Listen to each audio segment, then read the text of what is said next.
Yesterday we heard from Michael Gove that it is difficult to source the reagents required for the testing kits. The Chemicals Industry Association have said this is not true, and they'll be getting in touch with Mr Gove's office. Who's telling the truth? Well, hello, good morning. We're trying to ramp up production of testing as quickly as we can. On Monday, we tested 8,240 people, and we now have capacity to do more than 12,000, but we do want to have more. It has proved slower than we would have liked to increase production to the level that we need as a country.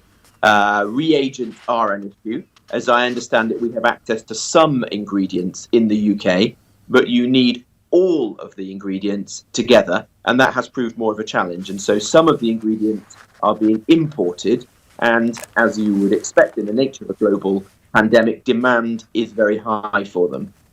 So the Chemical Industries Association is misleading the media by saying we've got all the chemicals we need?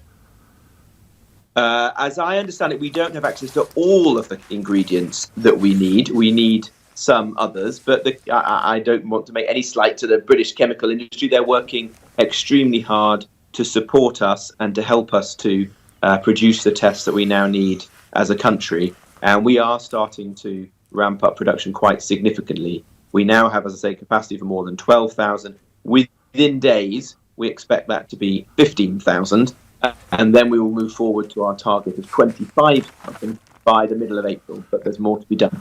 Mr Secretary, in Germany they test people at the rate of around 70,000 per day. Why is Britain so lamentably behind?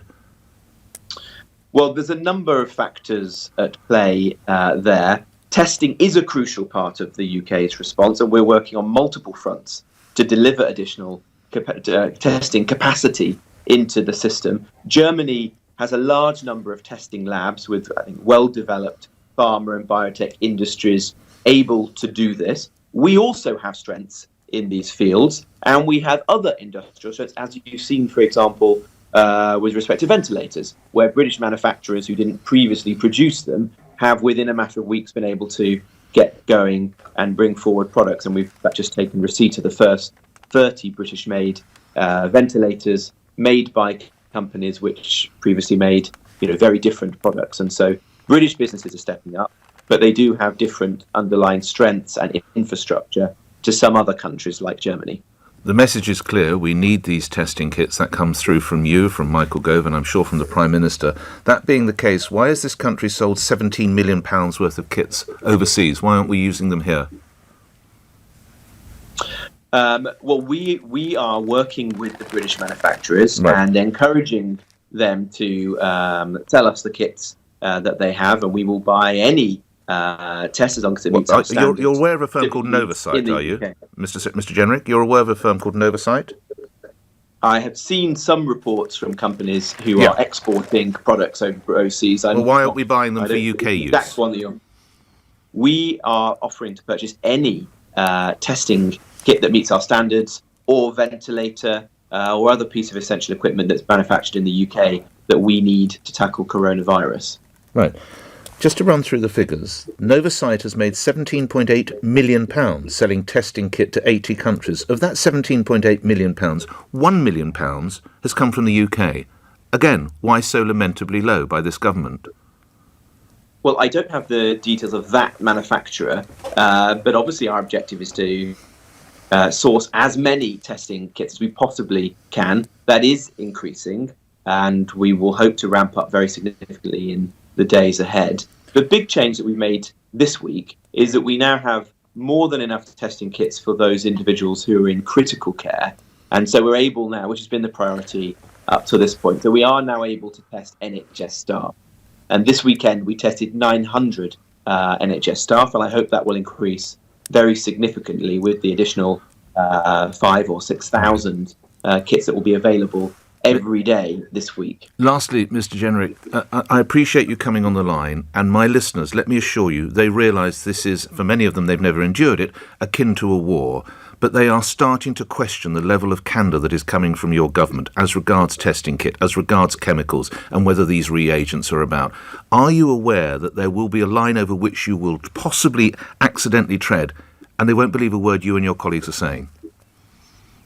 Well, I hope that isn't the case. It's extremely important for the government to be candid. We've always followed expert medical and scientific opinion. We're fortunate to have some of the world's best medical advisors at our side. That's always been the rail that we've clung to in each of the decisions that we've made, that they're being made on the basis of scientific opinion. And that's why, for example, we have a daily press conference involving leading individuals like the chief medical officer and the scientific if you don't tell the advisor truth, and their respectfully, if they deputies. don't tell the truth, there's little point doing it. I mean, what's the chemical you can't get? Well, I don't know the names of the specific chemicals. Might it be an idea to find that are out? required. Well, I'm sure those who are directly involved in this do know that. But I think it's quite wrong to say that the medical advisors that are supporting the government are, being economical with the truth. We're being very transparent as a country, and it's absolutely right that you and the media hold us to account. It's why millions of people are tuning in to the evening briefings and hearing from superb medical and scientific experts explaining the situation. It isn't perfect, of course. We're in the middle of a global pandemic, but we are working extremely hard to get the equipment to the front line that is required so everyone can be treated and NHS staff can be looked after properly as they're doing their frankly heroic task of looking after us.